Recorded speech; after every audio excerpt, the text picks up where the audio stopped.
My name's Clive Marsh. I'm a lecturer at the University of Leicester and a local preacher in the Leicester Trinity Circuit of the Methodist Church.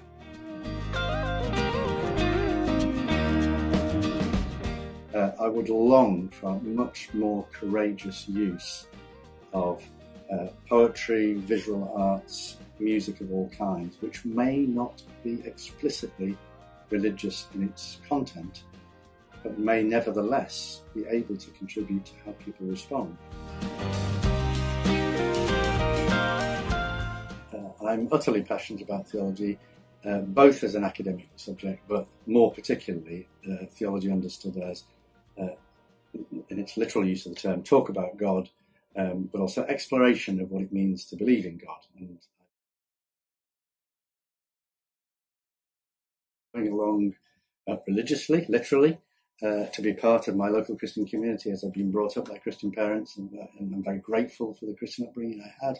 And yet at the same time, during the week I was going in to study French, and suddenly I was reading novels by all sorts of French atheists, and had to scratch my head and think, now, what do I make of this? To be asking those questions at the age of 14 or 15, alongside teachers, sometimes who shared the atheist views of the people we were reading, sometimes who didn't, and fellow students, some of whom were Christian themselves, some of whom weren't. It was just a very, very rich and exciting kind of context to start facing what are, after all, very, very big questions about human life. Ideally, I would not make a distinction between high and popular at all, but I realise I have to, and it does make sense, because popular culture wants to be accessible, it wants to be available, and sometimes higher culture deliberately tries to make greater demands on people, whether it's fine art, whether it's opera. In terms of film, which has both an art form and a very popular form, I've enjoyed films since my childhood, so at the same time as reading novels because I had to when I was studying French or German in my school days, I was also very interested in films.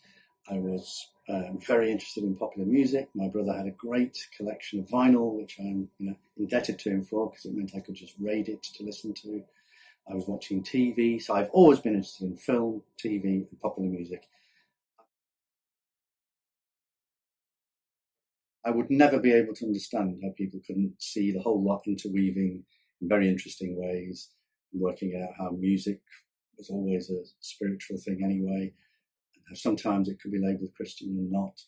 Sometimes there'll be anti-Christian stuff in the world of the arts or popular culture, but often there will be a kind of coherence between them. I've just been doing that for 40 odd years. I think the easiest way of looking at it would be by saying popular culture could just be another name for culture more generally. So Christians are swimming within that culture anyway, alongside everybody else. I know there are biblical quotes that people can latch onto, which implies that the world out there is bad. I just don't get that. I know what's being driven out by those biblical quotes and the way we take them, but the world is God's, warts and all, and so we're all swimming within that. So as Christians, what we're doing is simply saying, okay, that's interesting. The world is there. We're part of it. What we've done as Christians is try to identify who God is and where God is within this world. And so that's the same question we're asking of any kind of culture of the arts. We're saying, where is God in this? How do we know if we claim that God is there and not there? It's not enough to say God's everywhere, because actually God has plans for what the world might become. So we've got to try and examine what kind of human culture or cultures are going to better play ball with God to enable the world to become as God wants it to be. Let me start with an example which doesn't work, so I can get through to when people hear I've done a lot of work on film, and people often think that means I think that churches should start film evenings.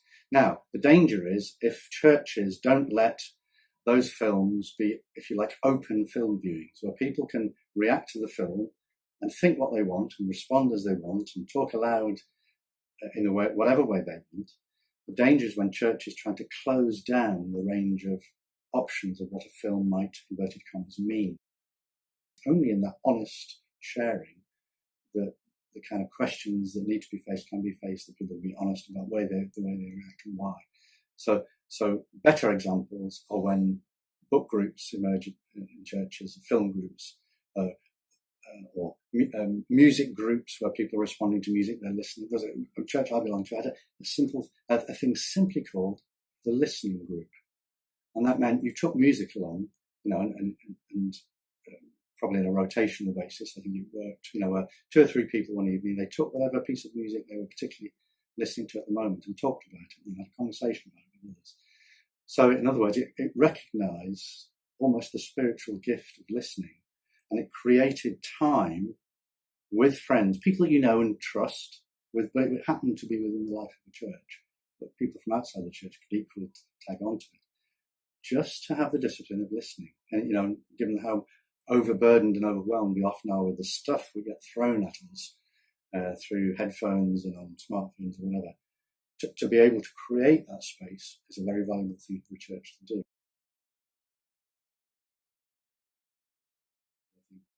And then in worship, to get away from the idea that we must plunder culture just for examples, I would long for much more courageous use of poetry, visual arts, music of all kinds, which may not be explicitly religious in its content, but may nevertheless be able to contribute to how people respond, as long as it's well curated, in other words, well positioned within worship, not so that it's exploited, but that it can do something that might be appropriate. When people are creative, or when people are interacting with what others have created, that is itself the activity of God's Spirit anyway. Whether or not it's religiously labelled. And so what Christian input to those kind of conversations about the spiritual activity of God can be more specifically is how is this particular interaction leading us to understand who we as Christians believe God to be in Christ. And I would say that any communal setting within which people explore art in a way which is serious and wanting to find out how does this help us better understand what it means to be human? How are we going to enable other people, not necessarily those who are part of our group, to be human? How are we going to address those in our society who are being excluded? How is art helping us address those kind of questions? That's where conversations which relate precisely to trying to understand who God is as we know God in Christ are appearing.